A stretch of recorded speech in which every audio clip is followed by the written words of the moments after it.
I see a lot of confusion here in defining evidence and faith. I see evidence for God, real evidence, being thrown into a bucket of faith and defined as faith, even though it's evidence just as much as any other evidence. Somebody here mentioned Hebrews 11:1, and I'll have to admit that through most of my life I did not understand Hebrews 11:1. Faith is the substance of things hoped for, the evidence of things not seen. Now that's the King James Version of it. Most of what I memorized of the Bible, I memorized as a young person 100 years ago, and therefore most of my memory of the Bible is in the King James. But now I'm looking at the New American Standard and the New Revised Standard. The New Revised Standard says, "Now faith is the assurance of things hoped for, the conviction of things not seen."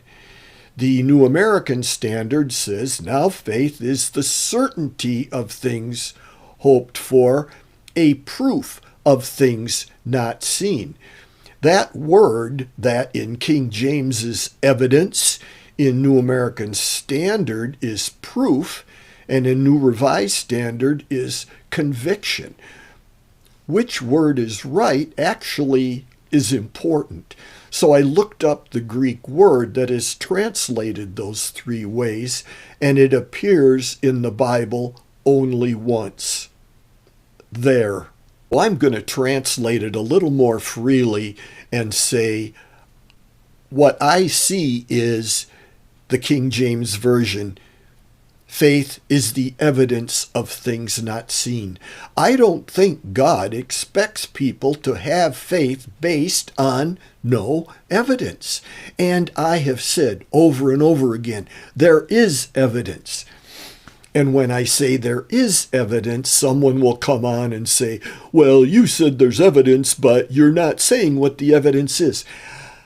I have a lot of other posts, and other people have posts. Look up John Lennox on YouTube.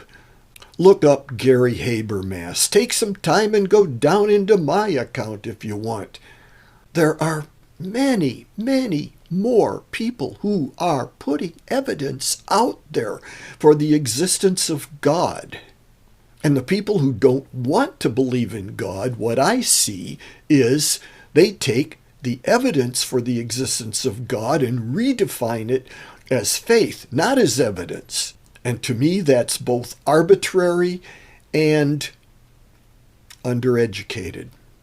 All I'm advocating is that you look at evidence for what it is. Try to set your underlying assumptions aside.